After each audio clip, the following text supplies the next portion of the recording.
नाज़रीन अस्सलाम वालेकुम, मैं हूँ इमरान वसीम। नाज़रीन, गुज़िश्ता रोज़ के व्लॉग में आप देखने वालों के साथ मैंने एक ख़बर शेयर की थी कि जल्द सुप्रीम कोर्ट से पाकिस्तान तहरीक इंसाफ के लिए और बानी पीटीआई इमरान खान के लिए और उनकी फ़ैमिली के लिए एक बुरी ख़बर जो है वो सामने आने वाली है। तो आज जुमे का दिन है और जुमे के दिन वो जो बुरी ख़बर थी तहरीक इंसाफ के लिए, इमरान खान के लिए, बानी पीटीआई की फ़ैमिली के लिए, वो ख़बर सामने आ चुकी है। अब वो ख़बर क्या है, एक्चुअल कहानी क्या है, ये सारी तफसीलात व्लॉग में आपके साथ हम शेयर करेंगे। और पाकिस्तान और अफ़गानिस्तान के माबैन जो कशीदगी चल रही है, इस कशीदगी के दौरान जो एक बड़ा दावा किया गया, अब वो दावा कम और बढ़क ज़्यादा थी। उस बढ़क का जो सर था, पाकिस्तान की अफवाज ने वो सर कुचल के रख दिया है। ललकार के बाद दुश्मन का फ़रार कैसे हुआ है, इस वक्त की ताज़ा तरीन सूरत हाल क्या है, ये डिटेल भी आपकी खिदमत में पेश करेंगे। लेकिन प्रोग्राम का आगाज़ हम करेंगे सुप्रीम कोर्ट में होने वाली अदालती कार्रवाई, जिसमें अचानक से आज लतीफ़ खोसा साहब इंतज़ार पंजोता के साथ कमरा अदालत में चीफ जस्टिस यही अफरीदी के सामने पेश हो गए। अब ये 2 रुकनी बेंच था जिसमें अफरीदी साहब के साथ जैसे शाहिद बिलाल शामिल थे। खोसा साहब जब तमाम मुकदमात की अफरीदी साहब ने समाअत मुकम्मल कर ली और बेंच ने उठ के जाना था, तो खोसा साहब रोस्टरम पे आ गए।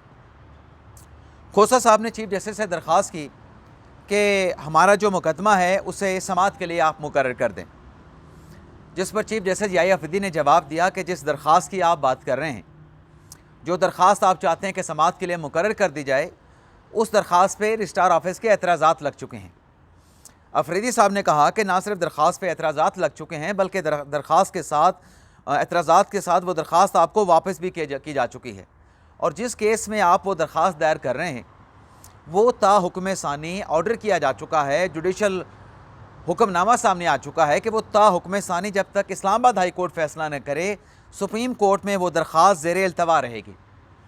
फिर लतीफ़ खोसा साहब ने दोबारा बात की, जिस पर जवाब में अफरीदी साहब ने कहा कि ऐसा कोई मुकदमा इमरान खान साहब का जिस पर कोई कार्रवाई हो सकती है, जिस पर कोई अदालती कार्रवाई आगे बढ़ा के कोई ऑर्डर किया जा सके, ऐसा कोई मुकदमा इमरान खान का सुप्रीम कोर्ट में ज़ेर इल्तवा है ही नहीं।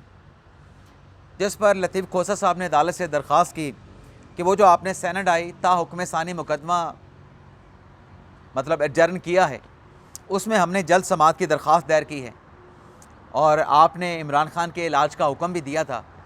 तो चीफ जस्टिस याही अफरीदी साहब ने जिस हुक्म का हवाला वो दे रहे थे लतीफ़ खोसा साहब, उस पर उनको जवाब ये दिया कि देखें, इस अदालत की जानिब से इमरान खान के इलाज का कोई हुक्म नहीं दिया गया। अगर खान साहब के इलाज की कोई यकीन दहानी करवाई गई तो वो हुकूमत की जानिब से यकीन दहानी करवाई गई थी। अदालत ने कहा लतीफ़ खोसा साहब से कि देखें, जिस ऑर्डर की आप बात कर रहे हैं वो हुक्मनामा आप पढ़ तो लें, उस हुक्मनामे को आप पढ़ेंगे तो सारी चीज़ें क्लियर हो जाएंगी। और फिर ये भी क्लैरिटी के साथ चीफ जस्टिस याही अफरीदी ने कहा कि इमरान खान साहब की सेहत का कोई मामला अदालत में ज़ेर इल्तवा नहीं है। जब ये बात क्लियर कर दी कि मुकदमा ज़ेर इल्तवा भी नहीं है, इमरान खान साहब की सेहत से मुतल्लिक़ अदालत कोई ऑर्डर जारी नहीं कर सकती, तो लतीफ़ खोसा साहब ने एक और कानूनी दलाइल वाला कार्ड खेल दिया। लतीफ़ खोसा ने कहा कि सियासी बुनियादों पे नहीं और कानूनी बुनियादों पे नहीं, हम तो इंसानी बुनियादों पर कहते हैं कि इमरान खान साहब को हॉस्पिटल में मुंतकिल कर दिया जाए, उनका चेकअप करवा दिया जाए। जिस पे याही अफरीदी साहब ने कहा कि इंसानी बुनियादों पर ही इमरान खान साहब का चेकअप करवाया गया था और हमारे सामने वो रिपोर्ट भी जमा करवाई गई थी। फिर लतीफ़ खोसा साहब ने अदालत की तरफ से जो जवाब आ रहे थे, जो सख्त मुकालमे हो रहे थे, लतीफ़ खोसा साहब ने कहा कि मेरी बात अदालत समझने की कोशिश करे। जिस पर शाहिद बिलाल साहब ने कहा, जज साहब ने, कि मैं आपको 1992 से जानता हूँ। जैसे शाहिद बिलाल साहब ने कहा कि आप क्या कहना चाह रहे हैं, आप कहाँ से बोल रहे हैं, ये सब पता है।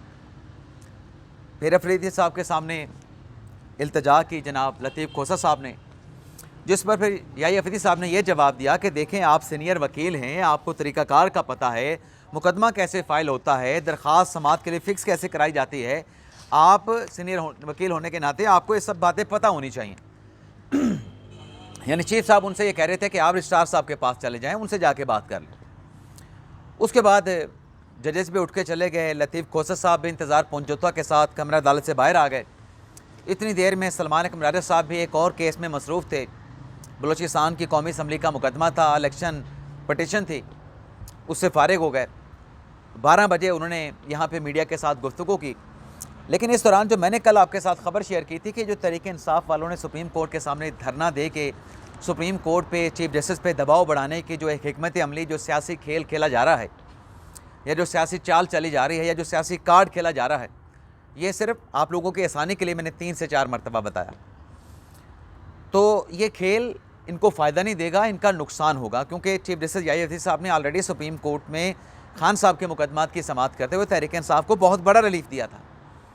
अब जो दरख्वास्त जिस पर कल भी मैंने बात की कि लतीफ़ खोसा साहब ने ओरिजिनल जुरिस्डिक्शन लिख दिया, वो दरख्वास्त तो सुप्रीम कोर्ट में आप फाइल ही नहीं कर सकते, क्योंकि सुप्रीम कोर्ट के पास से ओरिजिनल जुरिस्डिक्शन वाला अख्तियार ही 27वीं आईनी तरमीम में ख़त्म कर दिया गया। तो कैसे फिक्सेशन की जाए? और जो मुकदमा इस्लामाबाद हाई कोर्ट में पेंडिंग पड़ा है, इस्लामाबाद हाई कोर्ट का फ़ैसला होने से पहले सुप्रीम कोर्ट उस दरख्वास्त को टेकअप करके कोई ऑर्डर जारी नहीं कर सकते। अब कल की दरख्वास्त दायर की गई जो दरख्वास्त है, उस पर जो एतराज़ात हैं वो एतराज़ात सामने आ गए हैं कि खान साहब की जो दरख्वास्त है वो अदालत ने, सुप्रीम कोर्ट ने क्यों ठुकराई है। उसमें एक तो ये कहा गया कि जिस केस में ये दरख्वास्त तहरीक इंसाफ वाले लेके आए हैं, उस केस का ऑलरेडी फ़ैसला किया जा चुका है, और अगर इनको कोई ग्रीवेंस है तो ये मुतलका फ़ोरम से रिजू कर लें। मुतलका फ़ोरम से इन्होंने रिजू नहीं किया, और फिर जो दरख्वास्त दायर की गई वो एडवोकेट ऑन रिकॉर्ड के बग़ैर ये सुप्रीम कोर्ट में दायर की गई।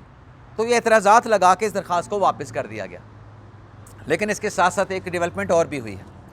जब मीडिया के साथ लतीफ़ खोसा साहब ने गुफ्तगू की, तो लतीफ़ खोसा साहब ने कहा कि अगर ये अदालत इमरान खान का मुकदमा नहीं लगा सकती, इमरान खान को रिलीफ नहीं दे सकती, और मेरे ऊपर सवाल होता है कि मैं इतना सीनियर वकील हूँ, सुप्रीम कोर्ट में एक मुकदमा मैं समाअत के लिए मुकर्रर नहीं करवा सकता, तो ये जो इतनी बड़ी अदालत है, मुल्क की इतनी बड़ी जो कोर्ट है, इसको ताला लगा दें। भैया आप अदालत को आके बेशक ताला लगा दें, पाकिस्तान तहरीक इंसाफ को किसने रोका है? कोर कमांडर के घर में जो कुछ हुआ उससे भी किसी ने नहीं रोका था। उस पर फिर ये सवाल उठा था कि अगर 9 मई को लोग निकले थे तो सिक्योरिटी फोर्सेस ने क्यों नहीं रोका? भाई इसलिए नहीं रोका तसादम ना हो जाए। अब तहरीक इंसाफ सुप्रीम कोर्ट को ताला लगाना चाहती है तो बिल्कुल आए, आके सुप्रीम कोर्ट को ताले लगा दे। लेकिन जो मुतालबा तहरीक इंसाफ का है ना, जब आप बात आइन की हुक्मरानी और कानून की बालादस्ती की करते हैं तो किसी से ढका छुपा नहीं कि जिस अख्तियार को आप एक्सरसाइज करने की बात करते हैं वो अख्तियार सुप्रीम कोर्ट के सामने नहीं है। अगर आप में जुर्रत है, आप में तप्पड़ है, ये सामने वफाकी आइनी अदालत है, उसमें जाके दरख्वास्त दायर करें ना, उनके सामने जाके धरना देने जिसके पास अख्तियार है, या फिर हाई कोर्ट के सामने जाके मजमा लगा लें। वहाँ पे तो जाते नहीं। चीफ जस्टिस याहिया अफरीदी एक शरीफ इंसान हैं, जेंटलमैन हैं, उनके ऊपर आप आके ये दबाव बढ़ाना चाहते हैं, आखिर क्यों? इसकी वजह क्या है? दूसरी जगहों पर आपकी ये सियासत चलती नहीं, दूसरी अदालतों में आपको ये सियासी कार्ड खेलने की इजाज़त नहीं दी जाती। अब आप देखें ना कि ये अदालत में जो जाके खड़े हो गए, जो बैरिस्टर गौर साहब हैं, हमारी इतला के मुताबिक चीफ जस्टिस के चैम्बर में उनकी मुलाकात हुई है याहिया अफरीदी साहब के साथ, और उनको ये पैगाम दिया गया कि ये आप क्या कर रहे हैं सुप्रीम कोर्ट के सामने। आप अगर आपकी कोई शिकायत है, आपका अगर कोई ग्रीवेंस है, तो आप मुतलका फ़ोरम से रिजू करें। सुप्रीम कोर्ट के सामने धरना देने का, एहतजाज करने का आपका क्या जवाज़ बनता है, आपकी क्या बुनियाद बनती है? तो बड़ा वाज़ेह पैगाम बैरिस्टर गौर साहब को भी दे दिया गया। लेकिन होता क्या है, अंदर से बताया जाता है, बाहर आके फिर वही जो एक गर्दान है वो शुरू कर दी जाती। बैरिस्टर गौर साहब ने बाहर आके कह दिया कि हम तो चीफ साहब से कहते हैं कि वो इमरान खान के लिए कोई जुडिशल ऑर्डर जारी करें, और फिर कोई आपका कोई पेंडिंग हो तो अफरीदी साहब जुडिशल ऑर्डर जारी करें ना, आपका केस कोई पेंडिंग है ही नहीं। तो ये सुप्रीम कोर्ट में आज हुआ। लेकिन नाज़रीन एक और भी कोर्ट से जुड़ी बड़ी एक अहम खबर है।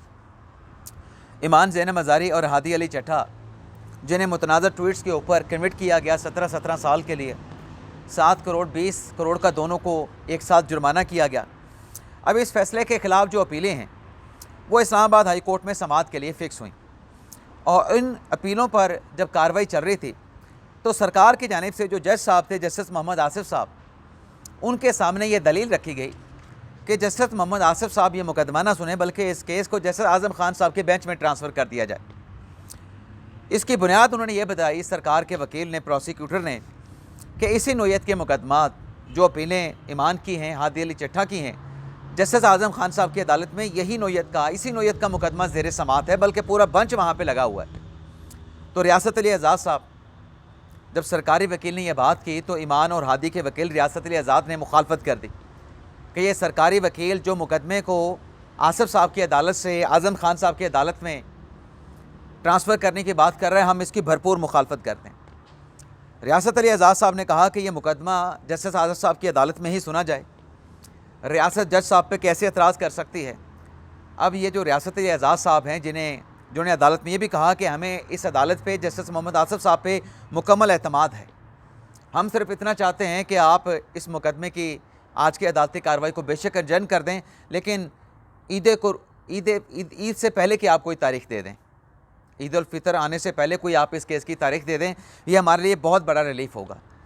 अब यही जस्टिस मोहम्मद आसिफ थे, जब उनके बेटे से की गाड़ी से टक्कर हुई थी 2 बच्चियों की, और वो बच्चियां एक्सीडेंट में मारी गई थी, तो रियासत अली आज़ाद साहब जिस कम्युनिटी का दिफा कर रहे थे, मैं ईमान की बात नहीं कर रहा, मैं हादी की बात नहीं कर रहा, मैं पूरी इंटायर कम्युनिटी की बात कर रहा हूँ, उनकी जानिब से जस्टिस मोहम्मद आसिफ के ख़िलाफ़ सोशल मीडिया पे क्या कैंपेन चलाई गई, सोशल मीडिया पे जस्टिस मोहम्मद आसिफ के बारे में क्या कहा गया। आज उसी जज के ऊपर रियासत अली आज़ाद साहब एतमाद का इज़हार कर रहे थे। फिर सहाफ़ी से जज साहब ने इस्तफसार किया जस्टिस आसिफ साहब ने कि क्या इस नौयत का मुकदमा आज़म साहब की अदालत में है, जिस पर सहाफ़ी ने बताया कि ये मुकदमा ईमान का हादी का सबसे पहले आपकी अदालत में मुकर्रर हुआ, हमें नहीं मालूम कि आज़म साहब की अदालत में ऐसा कोई मुकदमा है या ऐसा कोई मुकदमा नहीं है। तो उसके बाद रियासत अली आज़ाद साहब ने कुछ और बात की, जिसके बाद जज साहब जो हैं जस्टिस मोहम्मद आसिफ साहब, वो अपने कुर्सी से उठकर चैम्बर में जाने लगे, तो उनकी तरफ से कहा गया कि इस मामले को देख लेते हैं। तो रियासत अली आज़ाद साहब ने कहा कि हमें कोई तारीख़ चाहिए, तो आप कोई तारीख़ दे दें, क्या हमें तारीख़ आज मिल जाएगी। तो जस्टिस मोहम्मद आसिफ साहब ने कहा कि बिल्कुल तारीख़ आपको आज मिल जाएगी, या मेरा ऑर्डर आएगा तब आपको तारीख़ मिल जाएगी। लेकिन स्टेट काउंसिल ने अदालत में वाज़े तौर पे कहा कि इस केस में अगर अदालत तारीख़ देती है ईमान की हादी की कन्विक्शन के ख़िलाफ़ अपीलों पर समाअत के लिए, तो सरकार को उस पर कोई एतराज़ नहीं, बेशक आइंदा की तारीख़ दी जाए, सरकार इस पर ऑब्जेक्शन नहीं कर रही। तो ये भी अदालती कार्रवाई आज इस्लामाबाद जो हाई कोर्ट में हुई है बड़ी अहम है, ईमान और हादी अली चट्टा की गिरफ़्तारी और उनकी कन्विक्शन के ख़िलाफ़ दायर की गई अपीलों पर। अब नाज़रीन बात कर लेते हैं जो पाकिस्तान और अफ़गानिस्तान के माबैन जो कशीदगी है, कल जो अफ़गान तालिबान की जानिब से पाकिस्तान के ऊपर अटैक किया गया। अब नाज़रीन उस हमले पर पाकिस्तान का जो रिस्पांस था, पाकिस्तान का जो रिएक्शन था, या पाकिस्तान ने जो फैसला कुन ऑपरेशन शुरू किया जिसे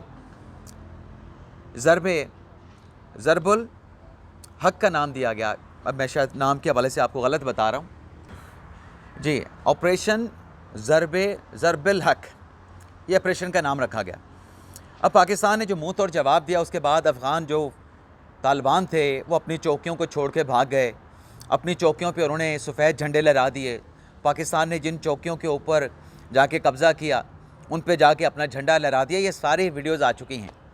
लेकिन वो जो प्रोपेगेंडा ब्रिगेड है, जब भी पाकिस्तान के ऊपर इस किस्म की जारियत या इस किस्म की इश्तियाल अंगेज़ी मुसल्लत की जाती है, तो वो दुश्मन के साथ खड़े हो जाते हैं। वो अभी भी सोशल मीडिया पर प्रोपेगेंडा कर रहे हैं।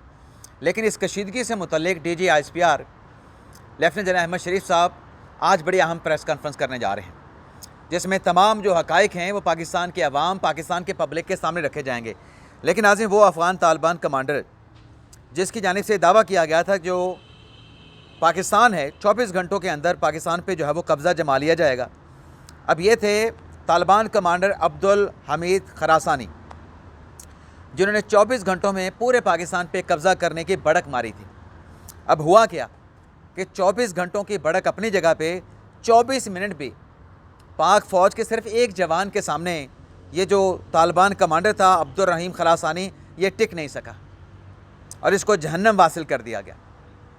तो इसलिए तो कहते हैं पाकिस्तान हमेशा जिंदाबाद, और अगर अफ़गानिस्तान ने जंग करनी है ना तो खुल के आए पाकिस्तान के सामने, खुल के पाकिस्तान के साथ जंग करे, ये बुज़दिलाना कार्रवाइयाँ ना करे।